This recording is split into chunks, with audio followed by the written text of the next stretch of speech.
Hi, everyone, and welcome to the Sound Mind podcast, where we dive into the fascinating world of music psychology. I'm your host, Sophia, and as a music psychologist, I'll be guiding you through everything you've ever wondered about music. So, whether you're a music lover or just interested in the science of sound, you're in the right place. So, welcome. Now, today I want to talk about music and exercise. It's a pairing that feels so natural, it's hard to imagine one without the other. From gym playlists to marathon hype tracks, music seems to have this magical ability to push us through movement, fatigue, and even mental blocks. But have you ever stopped to wonder why it works or how long we've been doing this? Well, to answer that, I want to start off by going all the way back because this isn't just a modern trend. The connection between rhythm and movement has extremely deep roots. So let's rewind and take a look at the fascinating history behind music and physical performance before we get into the science of how it works today. So, like I said, when we think about music and exercise today, it's hard to imagine a workout without it. Whether it's blasting in a spin class or keeping us company on a walk, music feels like a natural companion to movement. But this relationship between rhythm and the body, it actually goes way back, thousands of years, in fact. Historical records describe how rhythms and melodies were used in battle, not just for morale, but to unify movement, energize the body, and even intimidate the enemy. Think about war drums, marching bands, ceremonial chants.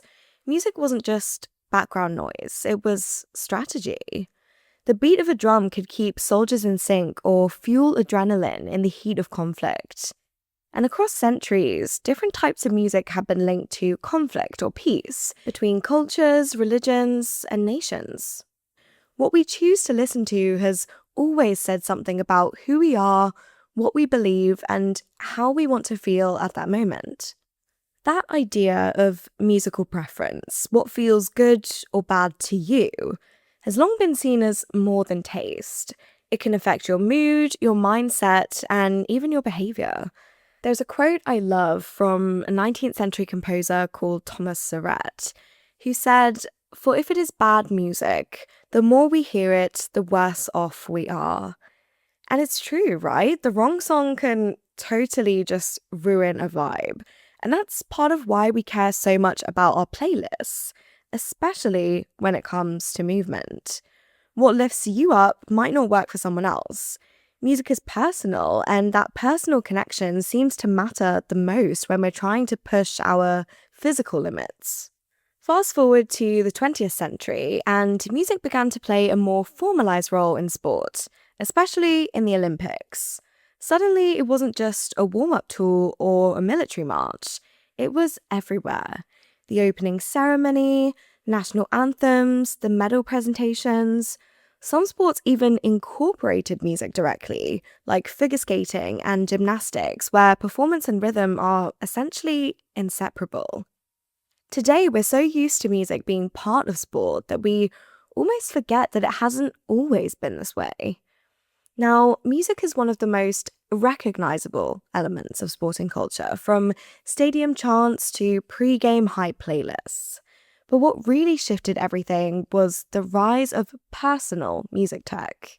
With the invention of portable devices, first MP3 players and then smartphones, music became something that we could customize. We didn't just rely on whatever the gym was playing. We started curating our own soundtracks, matching songs to moods, goals, and different types of movement.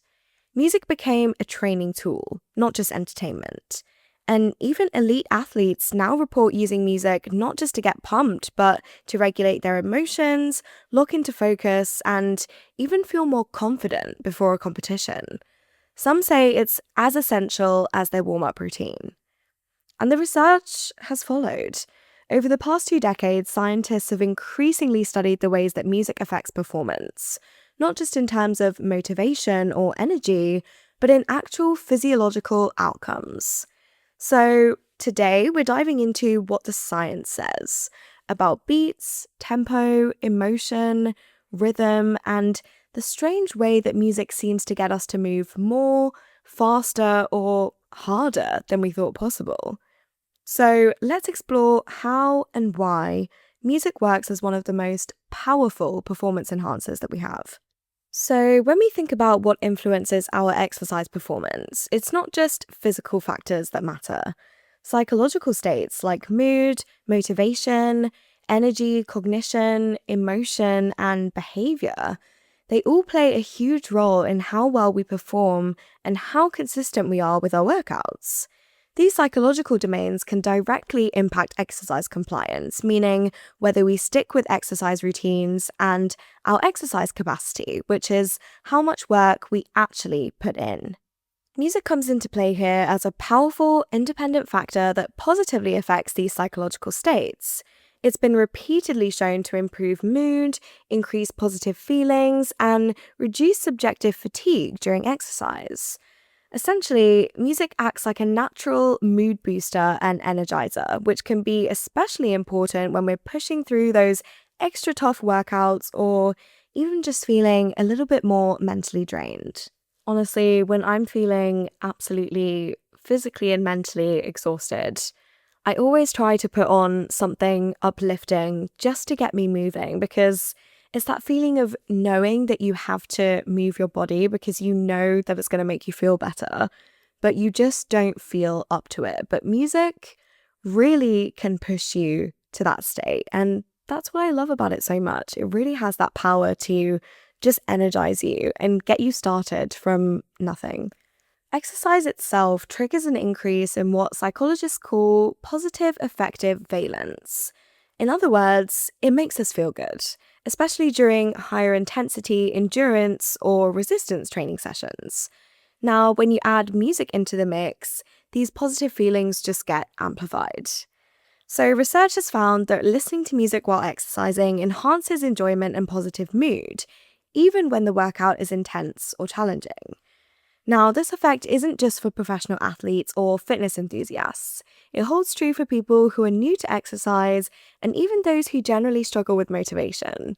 And importantly, when people get to choose their own music, so music that they find motivational or personally meaningful, they tend to sustain higher workloads while still maintaining those good vibes. It's almost like music helps us tap into a psychological reserve that pushes us further without actually feeling like a strain. So that completely explains my routine of really just being able to put on music to get me moving at those moments where all I want to do is stay in bed or just rot on the sofa. One of the ways that music achieves this mood boost is by increasing feelings of vigor, which is that sense of energy, vitality, and readiness to take on a physical challenge. For example, one study with sprinters showed that listening to music during warm-ups not only improved their subjective feelings of vigor, but also enhanced their anaerobic performance in their subsequent sprints. So, music is doing more than just making us feel good. It may actually tie into physiological changes, like increased power output and arousal states that actually help us perform better physically. Speaking of arousal, which, by the way, I'm referring to this psychological state of excitement or alertness. It's actually a key psychological factor in peak performance. We often talk about an inverted U-shaped relationship here. So, too little arousal and we're not motivated enough, and too much, we can get overwhelmed or stressed, which in turn harms performance. Music has a unique way of helping us hit that just right zone. Musical characteristics like fast tempo and higher volume tend to increase arousal and, in turn, improve performance. Brain imaging studies actually support this, which show that music activates regions involved in emotion and attention, which helps divert our focus away from discomfort during exercise and boosts alertness and arousal.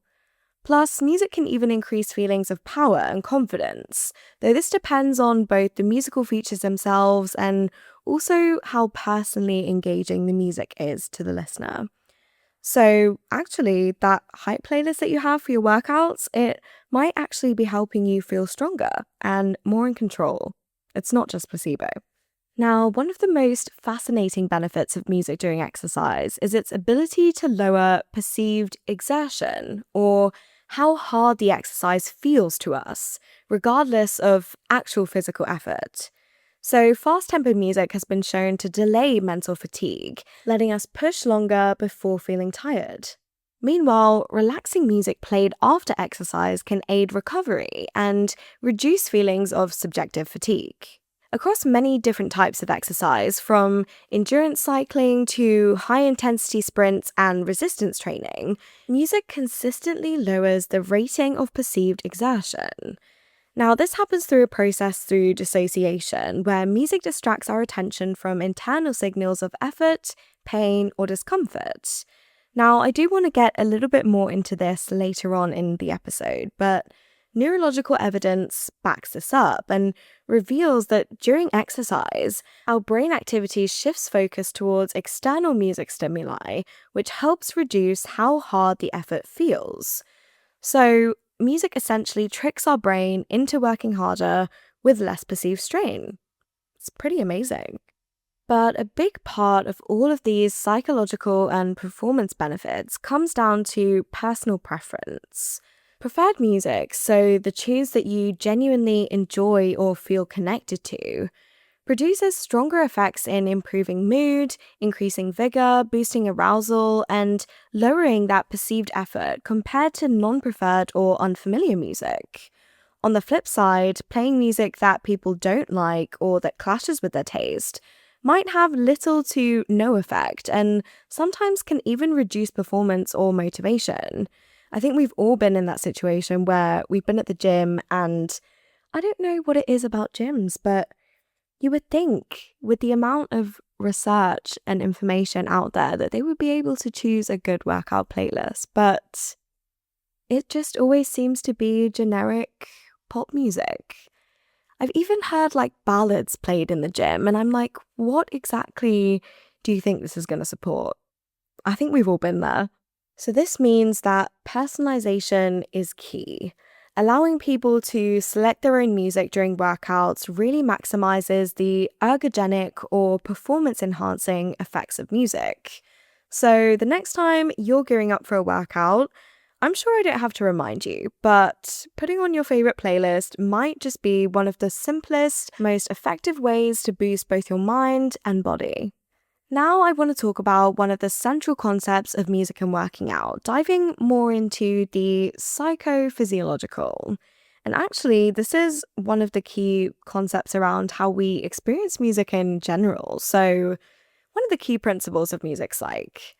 Have you ever noticed how when you're running or cycling, your steps or maybe your pedal strokes naturally fall into sync with the music playing?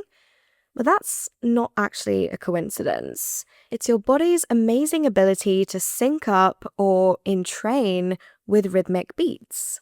This phenomenon is called rhythmic entrainment, and it's one of the key ways that music enhances exercise performance. So, our motor systems, which are the parts of our brain and body responsible for movement, they're wired to respond to rhythmic patterns in sound. When you hear a steady beat, your brain can lock into that rhythm and adjust your movements accordingly.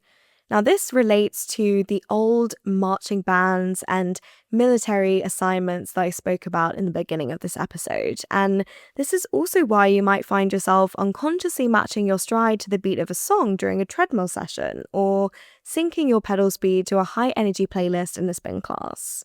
It helps to create this natural flow and efficiency in movement that can improve your overall workout experience. One of the leading researchers in this area is Kostas Karagiorgis, a sports psychologist who has spent decades studying how music impacts exercise.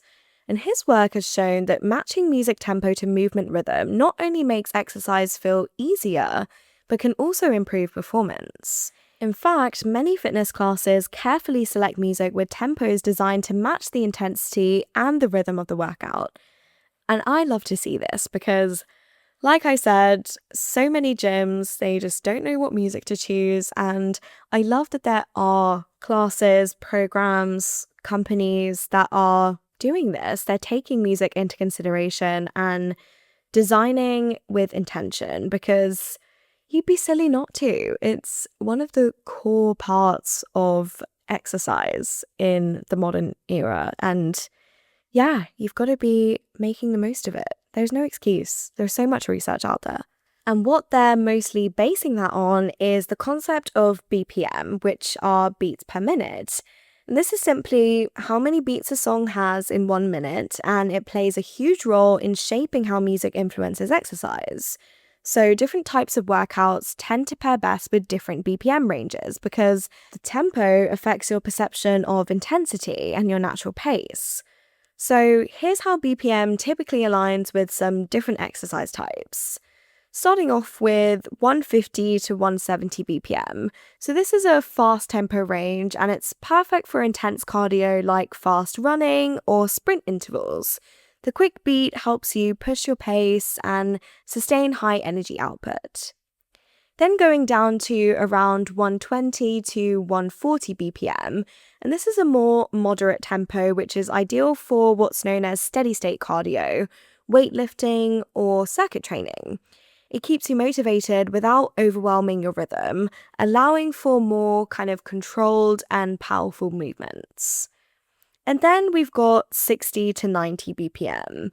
And these slower tempos tend to suit yoga, stretching, or cool down sessions. They promote a calm and steady breathing and mindful movement, really helping your body to relax and recover from the intense workout that you just did. Using music with the right BPM can make a huge difference in how you feel during exercise. For example, fast BPM music, it can increase your sense of urgency and energy, encouraging you to run faster or lift heavier. But slower BPM music can help to reduce your heart rate and promote relaxation during recovery, which is obviously such a huge part of exercise as well. Music even influences how your body uses energy.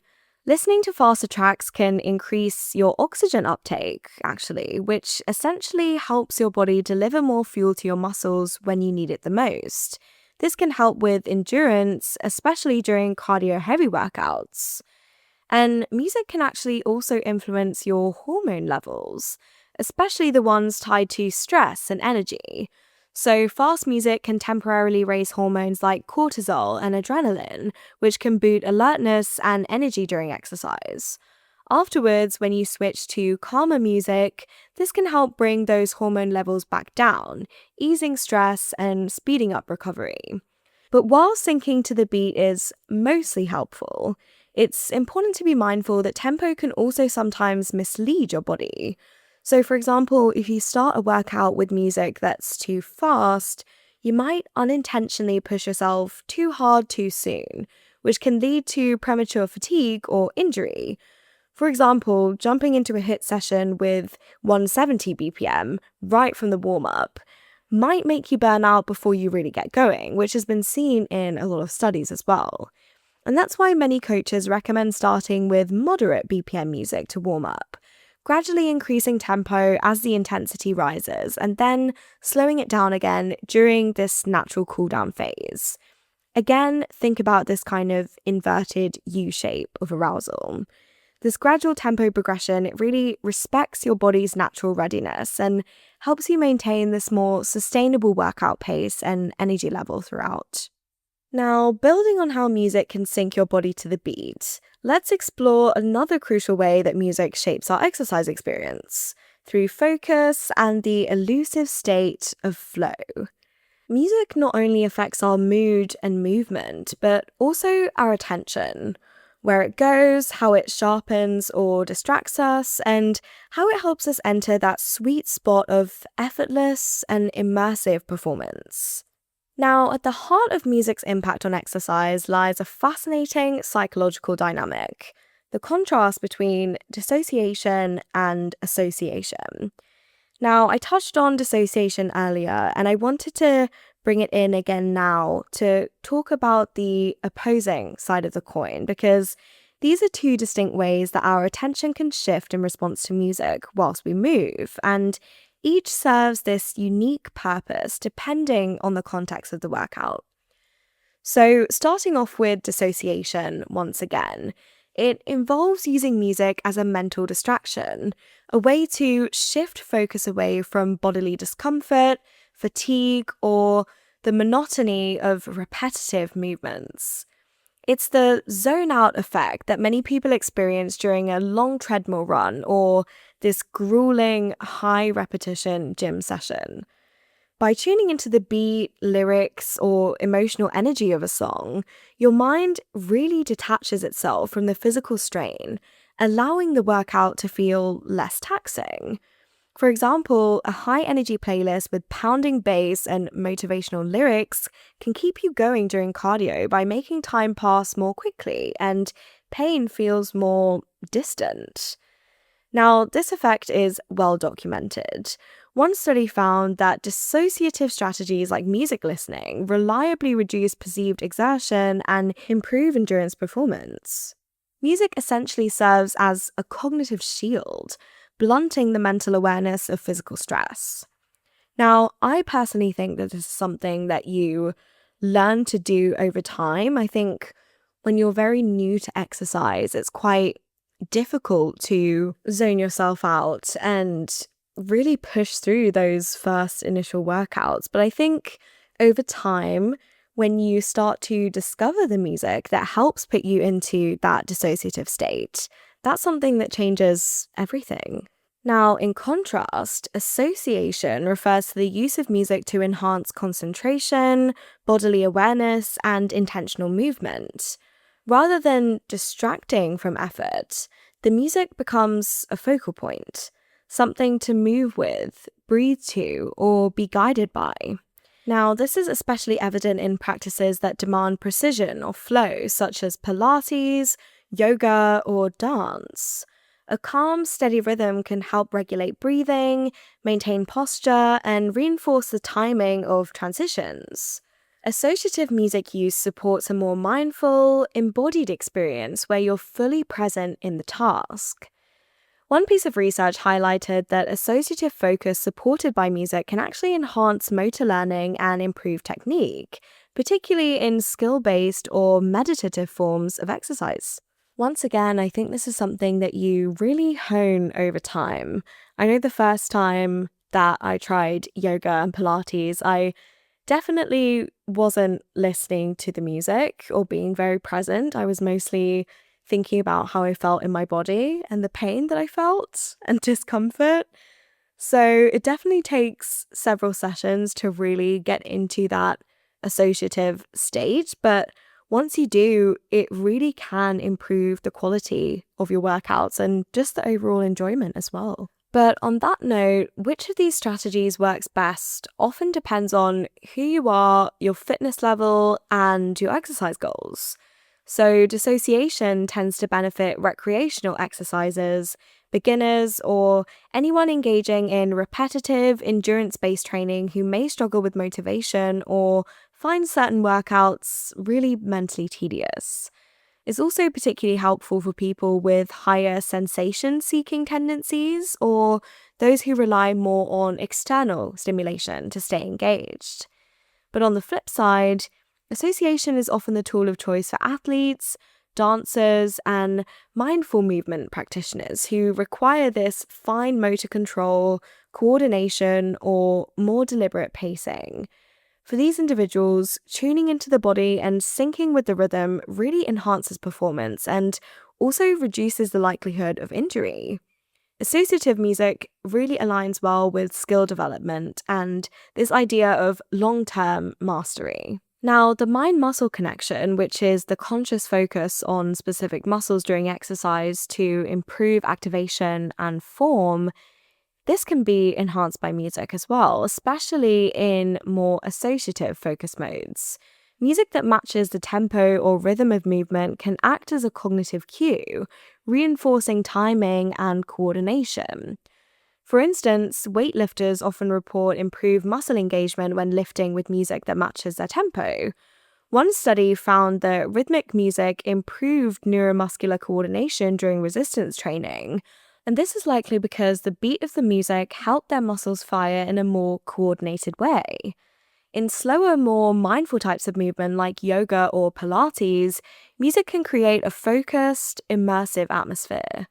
Instead of being distracted by what's going on around you, your attention shifts inward, helping you become more aware of how your body moves. And this deeper focus not only improves technique, but can also prevent injuries and support better learning of new movements. Many athletes and trainers deliberately shift between dissociative and associative modes depending on their training goals or the intensity of a workout. The balance isn't fixed, it's definitely more strategic. The key is recognizing what your body and mind needs in the moment and letting music either carry you away or call you in. Now, also part of this is what we know as the flow state, a psychological state of deep immersion where movement feels effortless, time seems to slow down, and self-consciousness fades.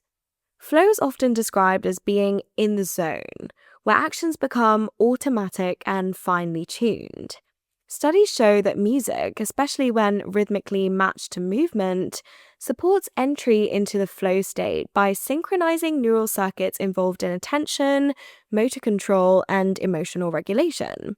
Researchers found that athletes frequently use music to induce flow states as it helps to regulate arousal, focus attention, and maintain motivation. In flow, dissociation and association blur. The music both distracts you from discomfort and sharpens your focus on movement simultaneously. The beat becomes a guiding rhythm that your body effortlessly follows, enabling peak performance and a deep sense of enjoyment. It's such a fascinating area, and it applies to other areas of life too, like studying, working. Yeah, music is used to achieve so many different goals, and actually I could do an entire episode on music and flow. So if you'd be interested in that, let me know. I think it's a fascinating topic and is something that we can actively practice in our daily life.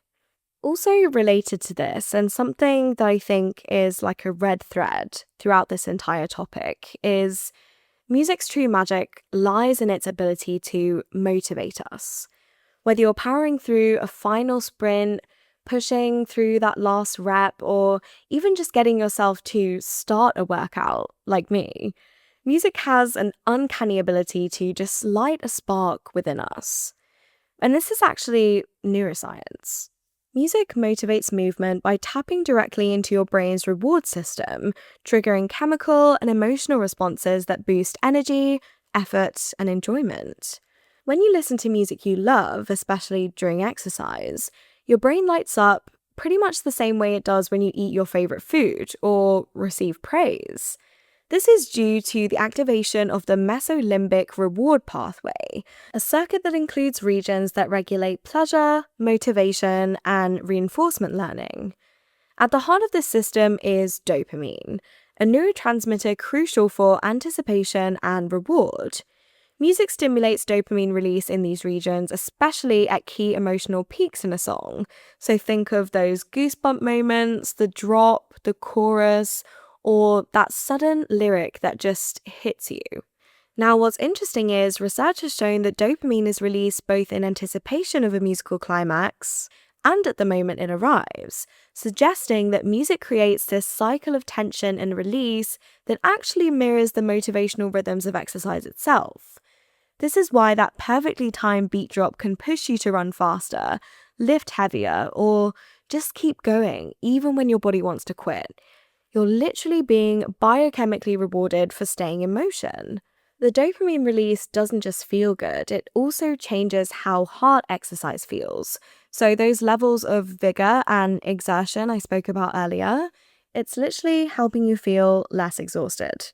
But music that holds personal meaning, like a nostalgic anthem from your teenage years or a song tied to a powerful memory in general, it activates not only reward centers, but also the amygdala, which is linked to emotion processing, and the hippocampus, which is linked to memory and identity.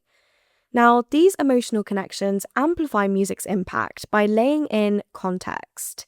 It's not just a song, it's your song. Lyrics also play a motivational role, so words that reflect your mindset, struggles, or aspirations can act as an internal affirmation or challenge. There's definitely certain songs that get everyone pumped up because of their lyrics. I think about Eye of the Tiger, Stronger by Kanye West, maybe Push It by Salt and Pepper. There's some real bangers out there to get everybody moving during their workouts. And yeah, I think rap is a really popular genre for its direct and motivational lyrics, also more aggressive nature, which is sometimes needed during a workout to get us really pushed further. So yeah, there's definitely some common things, but of course, it all comes down to personal preference and what speaks to you the most. But this is where the hero soundtrack effect comes in, the feeling that you're the main character in your own movie. The right music can transform a regular run into a cinematic movement, casting your body as the protagonist overcoming resistance and pushing forward. This emotional framing that we put ourselves through, it boosts confidence, motivation, and perceived self-efficacy, a psychological term for belief in your ability to achieve a goal. Just remember though that one person's hype anthem might be another's wind down track, so what really matters is how the music moves you. So there you have it. Music isn't just a background detail, it's one of the most accessible, affordable, and powerful tools that we have to instantly enhance physical performance and mental focus. From elite athletes to casual gym goers, people all across the fitness spectrum use music to get more out of their workouts, and with good reason. But like I keep saying, music works best when it's tailored to the individual. The most motivational track is the one that means something to you. That might be a nostalgic throwback, a pump-up anthem, or a song that reminds you of your why. And this is why both athletes and coaches should prioritize personal taste when selecting music.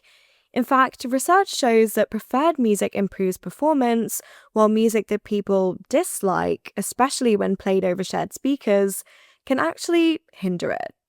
And let's be honest, not all sports or training environments allow for personal headphones or curated playlists. However, even listening to your favorite music during warm-ups or right before a session can improve focus, readiness, and mindset just going into a workout. So, starting off with, if you're a coach or a group trainer, there's a few practical steps that you can take to harness the power of music. First, give athletes autonomy where possible. Let them use headphones or suggest tracks that they connect with. Grouping people by music preference during sessions can also help avoid clashing tastes and create a more positive atmosphere. Using smaller, more localized speakers or rotating playlists also ensures that everyone feels heard without forcing unwanted music on anyone and everyone. Above all, letting people choose the music they resonate with, especially during high-effort workouts, can lead to better performance, greater motivation, and lower perceived effort. And if you're like most people, just wanting to feel better and get more out of your workouts, here are some tips for you to keep in mind. So create playlists tailored to your workout type. For example, faster tempos between 120 to 140 BPM work well for cardio or lifting, while slower, more ambient tracks suit stretching, yoga, or cool downs. Use music intentionally, so if you want to zone out during a long run, pick energizing, familiar tracks that help you dissociate from discomfort. But if you want to stay present during Pilates, choose movement that helps you tune into your breath and movement. Match your music to your motivation by building playlists around the emotions or stories that you want to channel, whether that's power, resilience, joy, or nostalgia. And listening to a hype track during your warm-up, even if you can't listen during the workout itself, like I said, that can boost your readiness and get your brain in gear. And most importantly, I would say, avoid music that you dislike. It's not just annoying, but like I said, it can actually decrease your performance and focus. Don't feel pressured to go with what's trendy if it doesn't move you personally. So, in short, when people enjoy the music that they're hearing, they move better and they feel better whilst doing it. So that just supports my pet peeve with gym music. And honestly, I hope that in the future we see a universal world where all gyms are playing research-backed, energizing, supportive gym music. So that if you forget your headphones or if your AirPods died, like mine often do, it doesn't feel like the end of the world. But that is all I have for you for today's episode on music and exercise. Thank you so much for joining me today on The Sound Mind. If you've enjoyed this episode, please rate or review on wherever you're listening and share it with someone who loves music or working out just as much as you do. Don't forget to follow us and turn on notifications so you never miss an episode. Also, come and say hi on Instagram and Threads at The Sound Mind Talks. I always absolutely love engaging with you all about various topics during the week, not just podcast related. So yeah, come and say hi and join the community. But until next time, keep listening, keep reflecting, and I'll see you on The Sound Mind.